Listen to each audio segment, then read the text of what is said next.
Hello everybody and welcome to Green Star Trading with me, Tom. All views, opinions and ideas expressed in this video are my own and do not constitute financial or trading advice in any way. Right, for the next few minutes, it's time to look at Bitcoin again. And we're going to be looking at two counts today. We're going to be looking at our expanded flat pattern, but we're also going to go back and pay a visit to our ending diagonal into a zigzag correction pattern, which has been on the channel going back several months now. We did look at it a couple of weeks ago, but we're just going to revisit it today because there's been a few people who've been complaining about the length of this wave C in our expanding flat, and I had some comments on the last video, and I totally get your concern. The C is getting long, but just a reminder, Elliott never set a exact rule for the length of the C when looking at a flat pattern. He gave some guidelines about what the likely target is, but the emphasis was very much on having the right look. I do think we are starting to stretch the right look.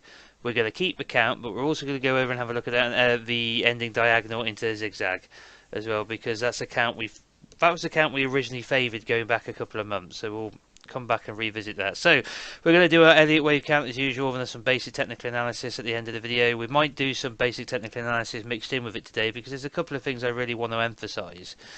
So quick reminder, we're going to start here on the expanding flat pattern, which is this.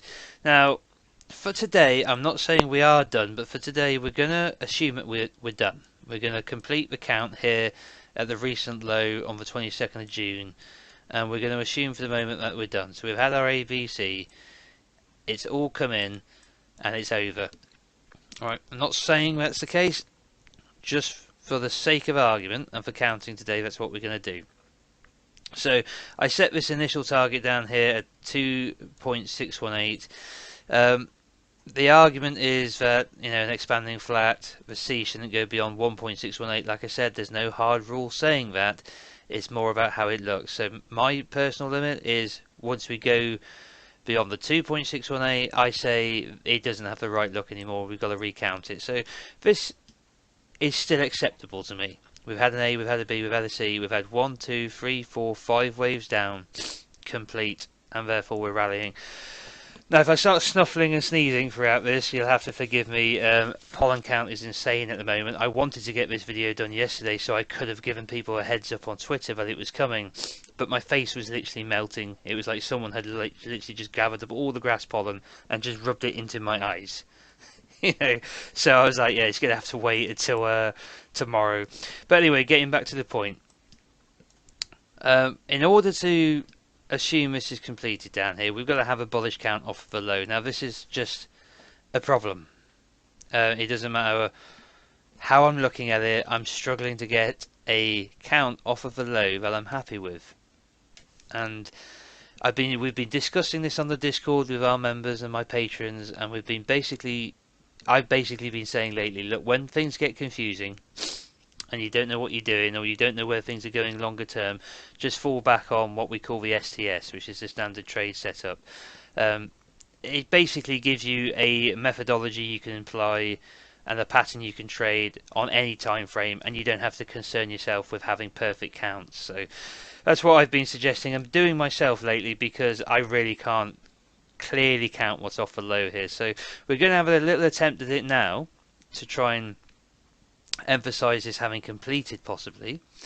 Let's just bring up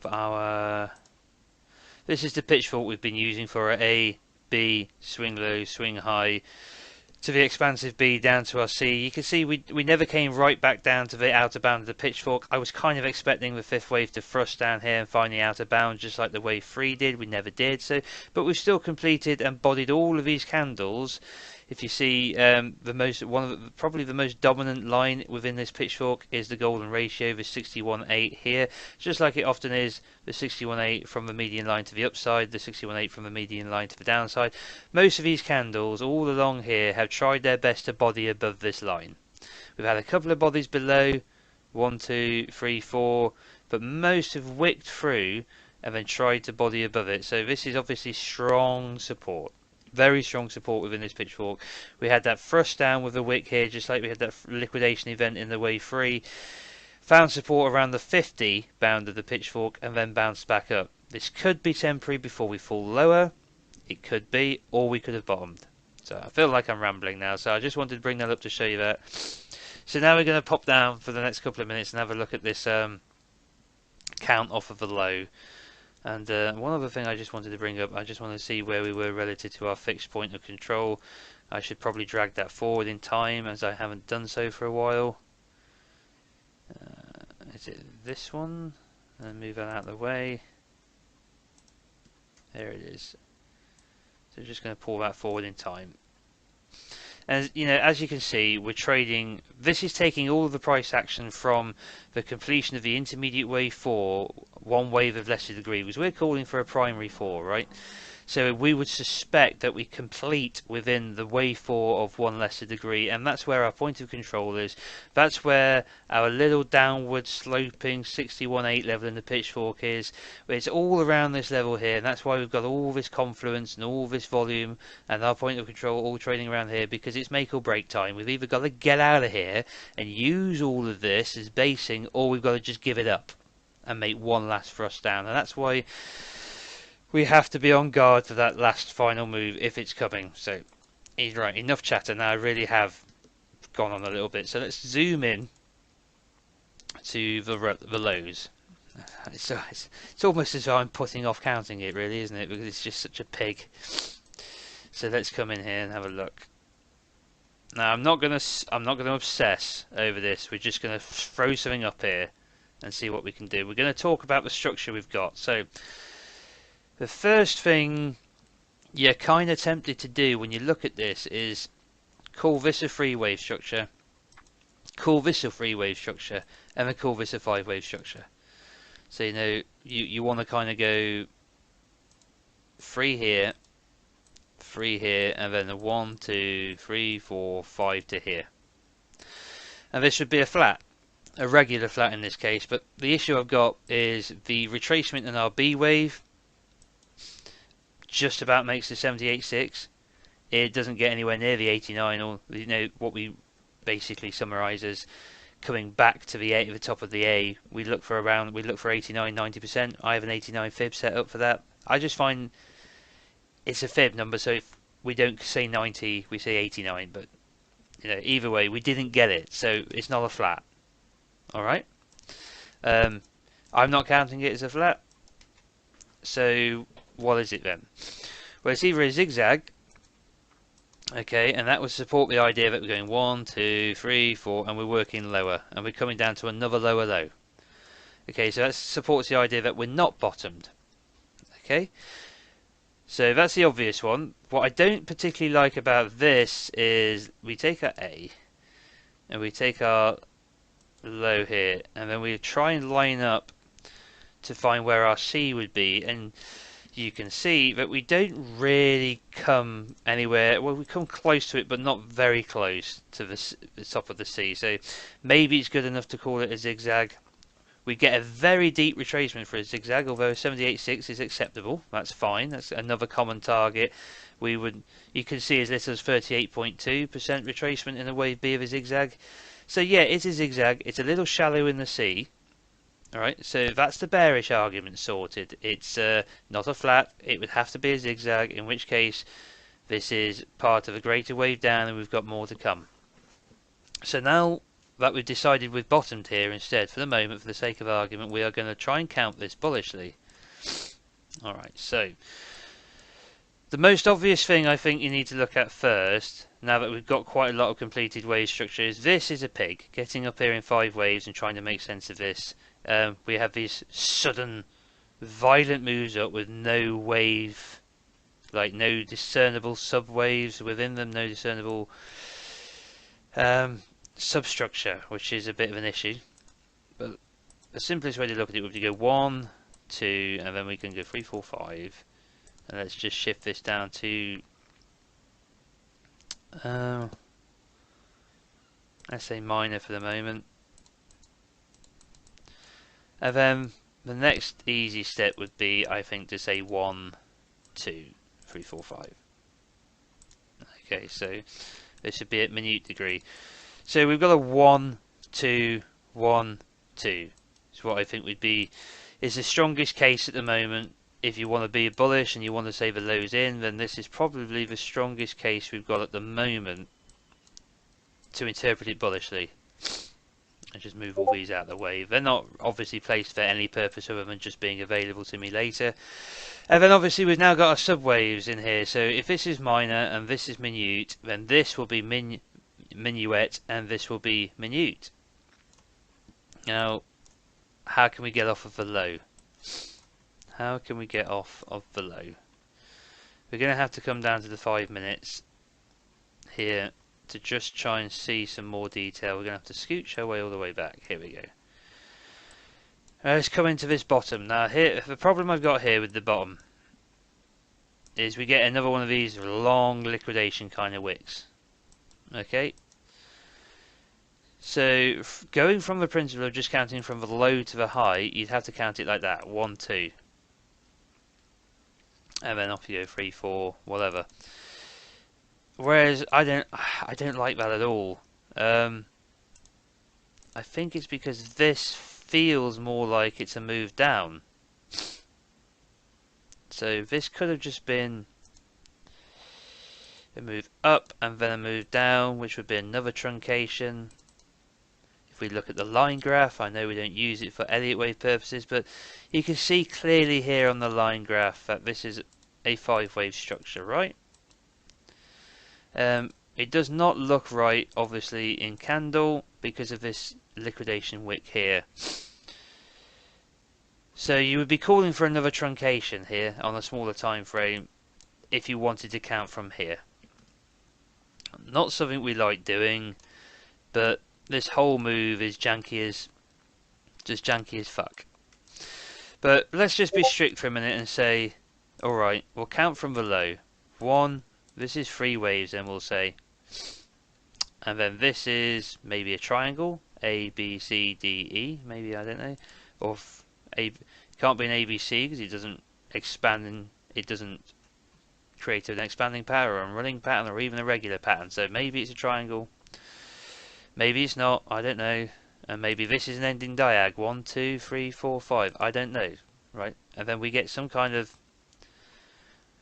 whatever the hell this is. Double zigzag maybe. W, X, Y perhaps. So let's just try and get our eyes out for a minute and try and remind us where we're going to count our 5 waves to. So we've got a 1, 2, we've got a candidate for a 3, 4. And then we've got a move into a 5th. Now, here's the problem. No subdivision at all. No subdivision. We'd have to imagine a 1 and 2 in here somewhere. A absolutely screwed up 4 to get into here, into a 5. So there's one way of counting up.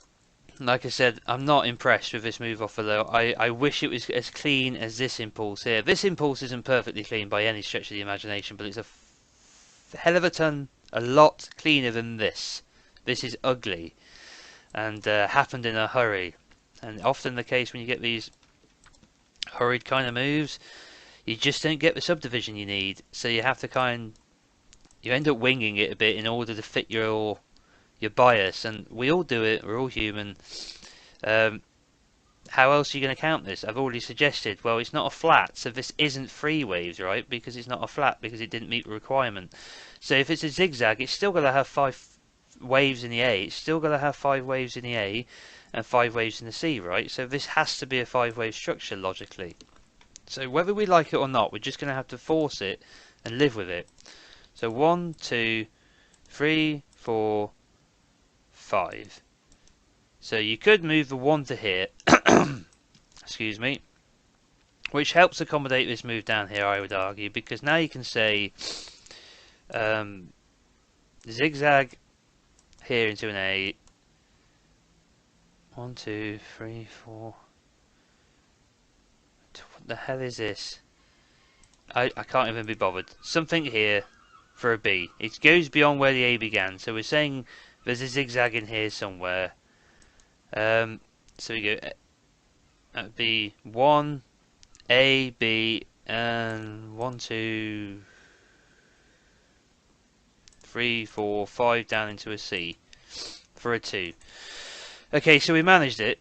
It's not pretty, and I'm not going to bet anything on this being right, because we're just doing the best we can with what we've got, and it's not pretty, it's ugly, and we're just going to have to live with it. So we're going to say A, B, C. You could try and say the ones here, okay, and we've gone 1, 2, 1, 2, 3, 4, 5, 3, 4, 5. I don't think it would be much prettier or much better, but fair enough. If you want to count it that way, that's fine. Now coming up here is a little easier. I think overall it's a little bit easier. So we're working up minute level degree before we break it down even more. I'd argue that there's 5 waves off of the low here. Bum bum bum bum bum. We do seem to have an overlap here, which is a little problematic. So maybe it's a wave within a wave. So we're going 1, 2, and then you're going 1, 2, 3, 4, 5, 3, 4, 5. I mean, this would be micro, wouldn't it? So let's just focus on the larger wave degree for the moment, which is only minute level here, minuet level even. 1, 2. What is this? 1, 2, 1, 2, 3, 4, 3, 4, 3. Is that a 1, 2 again, or is that an A, B, C? It expands. Could be a running flat and a 4. We're saying zigzag in the 2. Let's just go with that for the moment. And then you got this 1, 2 here, 3, 4. Don't like it.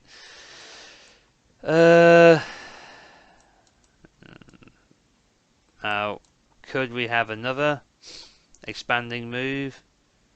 3 waves, 3 waves, and then 5 waves maybe? Or should we just slap the 5 up here? This is why I've been saying, like I said earlier, talking to our members, got a lot of people trying to dig through this and changing our minds all the time.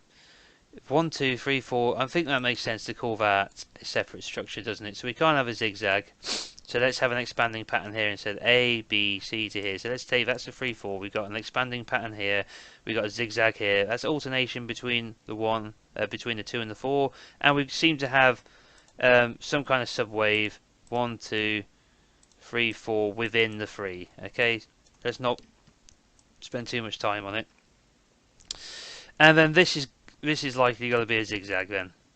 Okay, not conflicting with any prior move. This is the first minute move, wave 2 correction within the minor 3 that we've got going higher. So let's just say A, B, 1, 2, 1, 2, 3, 4, 5, 3, 4, 5. Not quite done, and we're going to go higher. So there you go. We've got a count together off of the low. I've saved the chart. That's the best I can do for the moment if we want to say the market's bottomed. Let's just come out to the 2 hour for a minute. Now, I tell you what, we need to come out to the day time frame for a minute because there's something I want to show you. I hope you understand I'm not trying to force that count. I'm perfectly happy to accept the fact that you could go lower. But the reason I want to entertain the idea of having bottomed is if we just bring up our indicators for a minute. Okay. So, since the low of the 3, we did get a lower low for our 5th wave. Wasn't much lower than the 3. Didn't come to any significant targets really. Oh, what did I just move? Well, either way, the 5 did come lower than the 3. But if we look where we've marked our low on the RSI, between this low here and this lower low here, we've just had rising RSI. We've had a low and a higher low. So we do have bullish divergence. Now this could disappear in a flash. You know, we could break down to finally pull in that 5th wave and it could get crushed and we'd come down and set a lower low. But we've also got it forming inside of the MACD here as well. We've got a low and a higher low. Low, higher low, low, higher low, low, lower low. So there's bullish divergence underlying this on the day time frame. So there's an argument to suggest that we've done enough to bottom and that this expanding flat pattern is the correct interpretation. We've had 5 waves in the sea and we're done and we're going higher. Okay, so that's one way of looking at it. So let's go and have a look at the other way of looking at it, which is the ending diagonal. So, oh no, that's a long-term count. Here we are. So you'll recognise this from months ago when we first came up with the idea of having an ending diag. Back then, it was the idea that we were in a completing ending diag and we were looking for an A, B, C to here, right? But we've since had, with a 535, into the primary wave 4, all done, hunky-dory, nice and clean, and then out of here in an impulse. Well, that never happened. So the ending diag stays valid, but the zigzag we're suggesting here wasn't an A, B, C to here because we set a lower low. We're now counting this as 5 waves, just the same as we're counting it here in the completion of the C wave of the expanding flat, but we're going to count this as 5 waves into an A. We're going to make the same assumption for today. I'm not saying it's the correct assumption, but we're going to make the same assumption for today that the first 5 wave move, whether it's 5 in a C and we're done, or it's 5 in an A. In which case we'd be looking at this.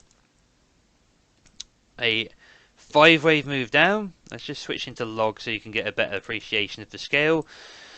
Because we're losing so much price from 64,000 potentially down to 16 grand. Okay, so it's better to look at this in log. It just makes a lot more sense.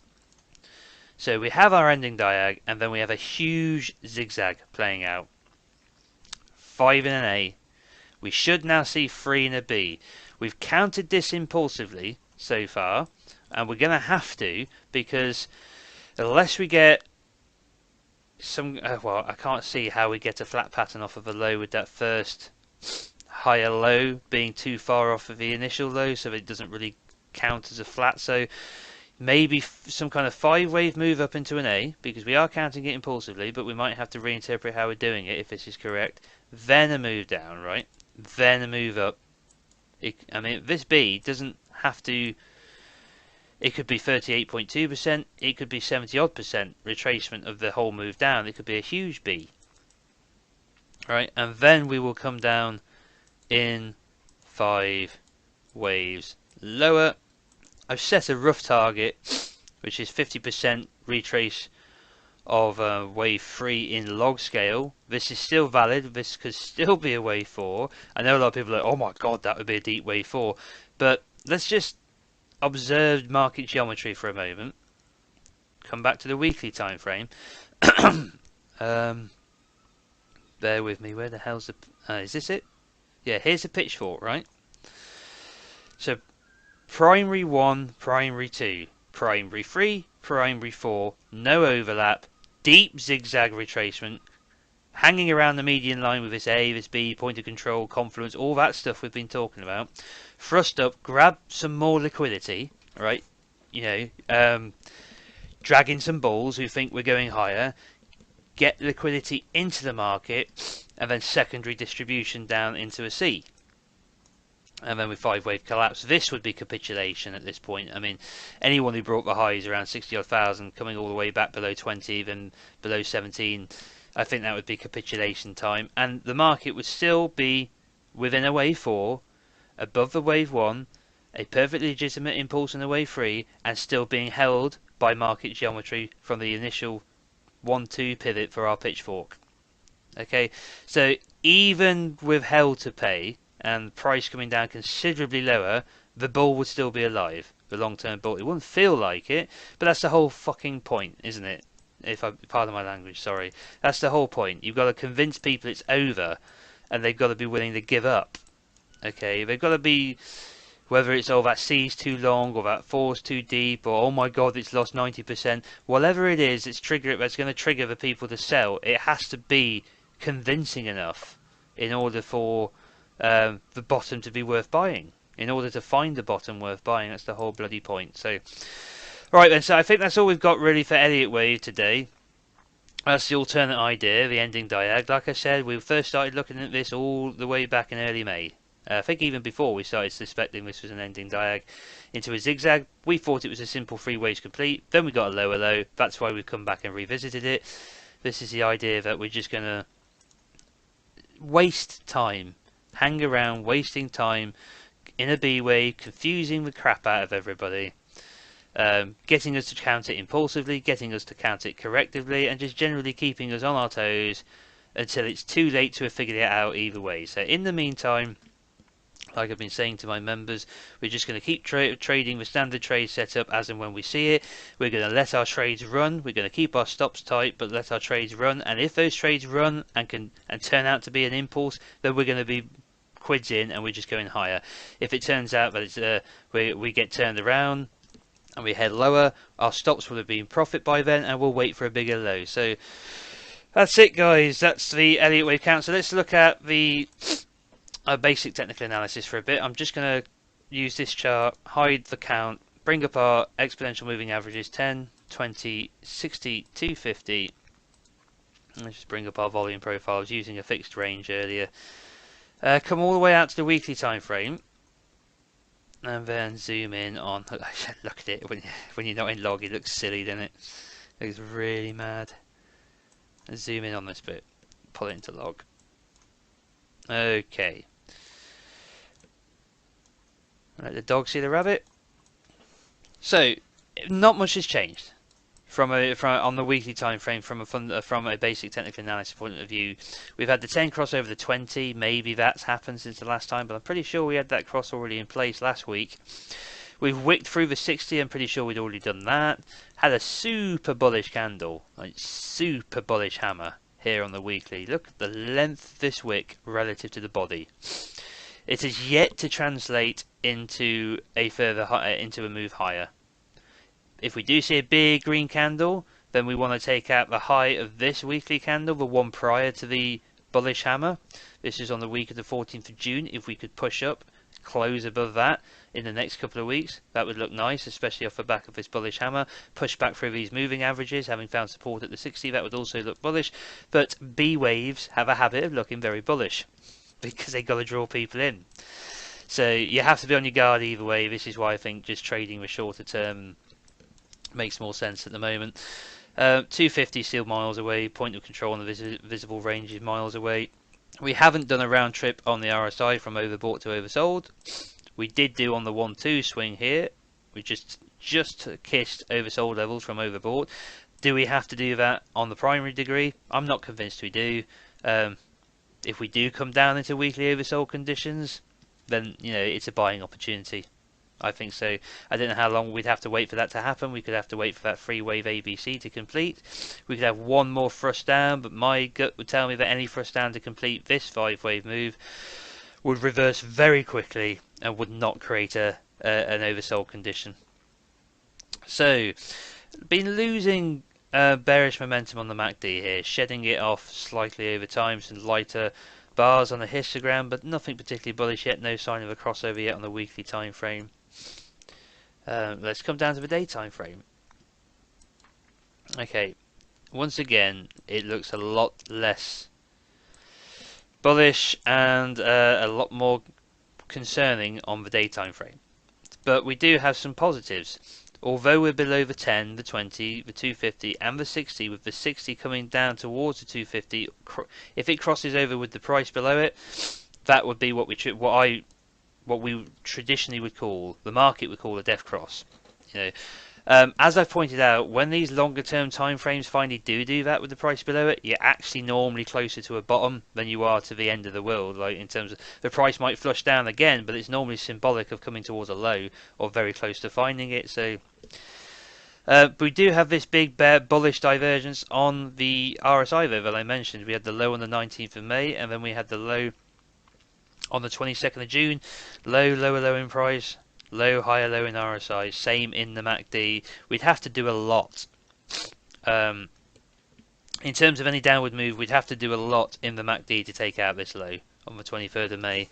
So any kind of significant move down from here without reversing first would invalidate, I think, our expanding flat pattern. I would finally hold my hands up and say that C's too long and we've got to look at something else. So I don't think there's anything else to really look at here, guys, at the moment. We're going to call it there. I'm sorry I have not been able to give you anything definitive, and I've just mumbled back and forth a bit, but when you end up in these tightening periods of consolidation. You can suffer paralysis for analysis. You can get into stupid time frames, counting every single move, and then the Elliott wave count just becomes a huge muddle, and your brain melts, and you can't make a decision. And that's why we go back to the STS, the standard trade setup. If you want to learn what it is the 1st of July. So it is the perfect opportunity to join the Patreon. It's under the educational tag on the Patreon, along with a bunch of other videos that you'll have access to. So if you've enjoyed this video, smash the like, subscribe, hit the little bell notification icon to remain informed of future video releases. Leave us a comment if you want to in the comment section below. And if you are interested in becoming a patron, follow the link in the description below. Go have a read of the tiers, see if you're interested. And by all means, sign up. It's the start of the month, so it's the perfect time to do it. Whether you're a long-term investor or a trader or whatever, there's something there for you. We've just issued our dividend calendar and stock picks for the month as well, if you're more interested in just buying and holding equities or trading equities. And if you want to do more Elliott wave trading and stuff, there's a whole raft of educational videos for you to look at. So head on over and see if you like the look of anything. Also, if you're not following me on Twitter yet, there's a link in the description below as well. Please go over and do that. Take care, guys, and I will try and get another video out to you tomorrow, and maybe one for the weekend as well, because I'm playing catch up at the moment. So all the best, take care, bye bye.